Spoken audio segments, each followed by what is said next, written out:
ایک سوال جس کا جواب آج تک کسی کے پاس نہیں، ایک راز جسے ہر دور میں دبایا گیا لیکن وہ پھر بھی سامنے آتا رہا، اور ایک سچ جو جتنا چھپایا گیا اتنا ہی گہرا اور خوفناک ہوتا گیا۔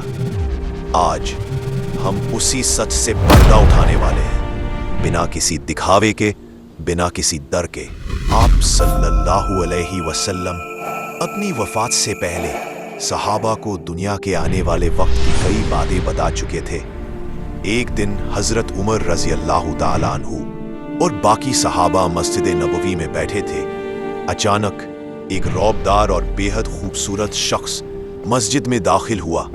اس کے کپڑے بالکل سفید، بال بالکل سیاہ، اور سب سے بڑی بات، اسے اس سے پہلے مدینہ میں کسی نے نہیں دیکھا تھا، لیکن اس کے کپڑوں سے کبھی سفر کرنے والے کی تھکان بھی نظر نہیں آتی تھی۔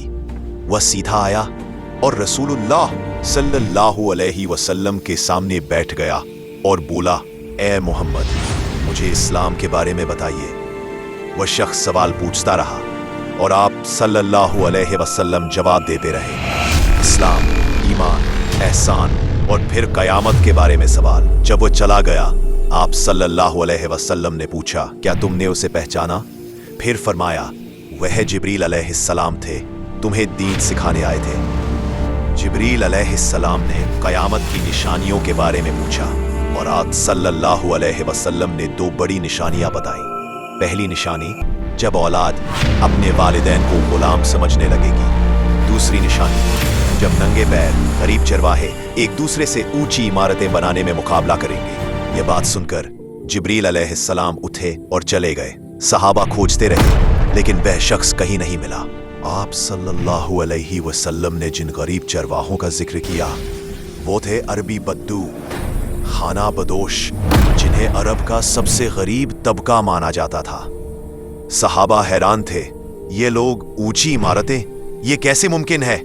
وقت گزرتا گیا، خلافت پھیلی، دنیا کی سب سے بڑی طاقت بنی، لیکن بدو ویسے ہی رہے، غریب، خانہ بدوش، ریگستانوں میں بھٹکتے ہوئے۔ پھر 1000 سال بعد دنیا نئے اوদ্যোগিক دور میں داخل ہوئی۔ عثمانی سلطان عبد الحمید خان نے مسلمانوں کو ماڈرن دنیا میں لانے کے لیے بڑے سدھار کیے۔ استنبول سے مدینہ تک ریل لائن بنائی گئی، لیکن سب سے بڑی رکاوٹ وہی بدو تھے جو اس سے پہلے 200 حج یاتریوں کو بھی شہید کر چکے تھے۔ عثمانی سلطنت نے کوشش کی کہ بدو قبیلوں کو خانہ بدوشی سے نکال کر ایک جگہ بسایا جائے، لیکن وہ ناخوش رہے۔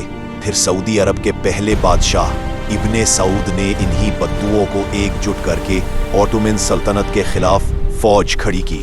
برٹش کی مدد سے انہوں نے اس پورے علاقے پر قبضہ کیا اور یہ علاقہ سعودی عرب بن گیا۔ کچھ سال بعد تیل نکلا اور وہی ننگے پیر بدو دنیا کے سب سے امیر لوگوں میں شامل ہو گئے۔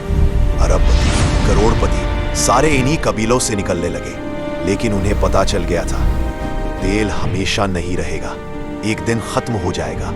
سب سے پہلے دبئی کے حاکم شیخ محمد بن راشد، جو خود ایک بدو قبیلے سے ہے، انہوں نے دبئی کو تیل سے ہٹا کر بزنس اور سیر سپاٹے کی طرف موڑا۔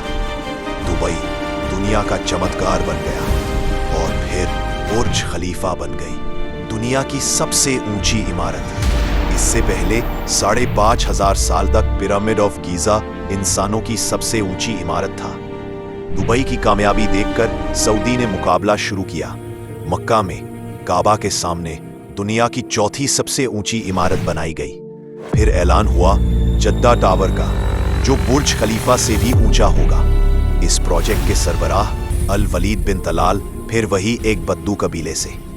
اس کے جواب میں دبئی نے پھر اعلان کیا کہ وہ دنیا کی سب سے بڑی عمارت بنائیں گے۔